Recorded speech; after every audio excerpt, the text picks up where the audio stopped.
Assalamualaikum dan selamat pagi. Hari ini kita sembang pasal pisau dan besi. Saya ni banyak orang tahu. Kalau yang tak tahu, saya tidak lagi meniaga daging. Saya akan hiris daging macam ni. Yang hiris daging macam ni lebih kurang dalam 10 kilo hingga 12 kilo tiap-tiap hari. Saya akan hiris macam ni. Jadi rupa dia daging yang dah dihiris.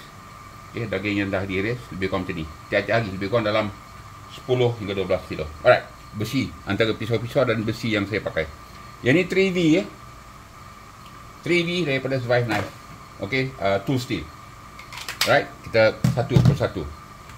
Yang ni S35. Okay, S35 hollow grind daripada Steve Reef Knife CRK. Alright, 35. Alright. Yang ni pisau lipat saya. Yang ni sikit je lah. Pisau lipat saya banyak. Hobi saya mula-mula pisau lipat. Alright, yang ni pisau lipat.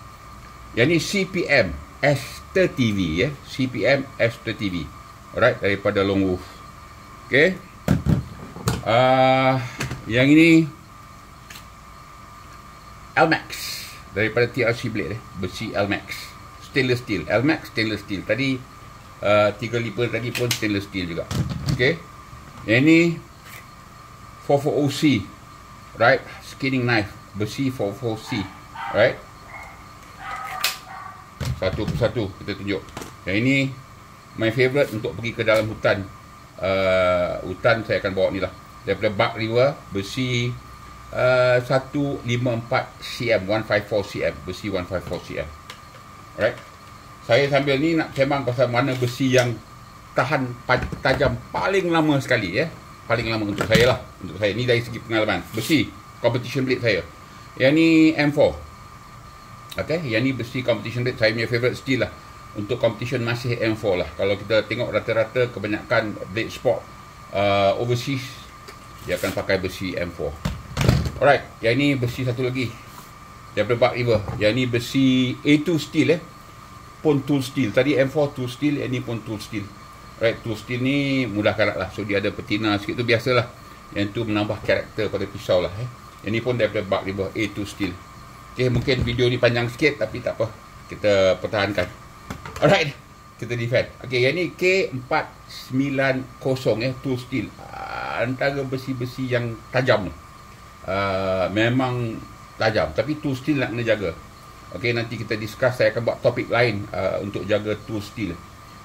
Macam mana nak pergi kurang karat tool steel. Okay, K490 tool steel. Yang ni saya pernah tunjuk dan discuss. AEBL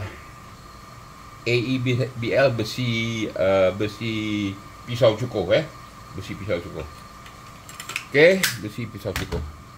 Yang ini carbon steel.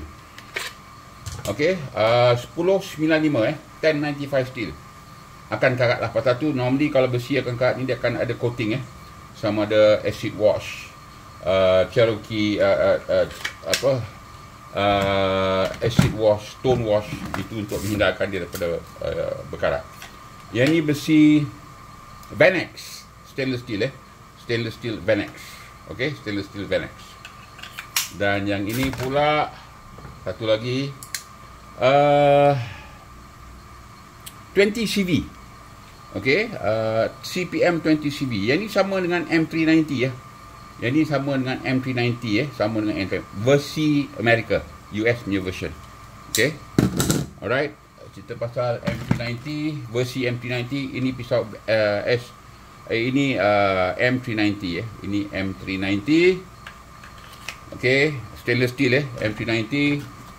Yang ni N690 stainless steel juga.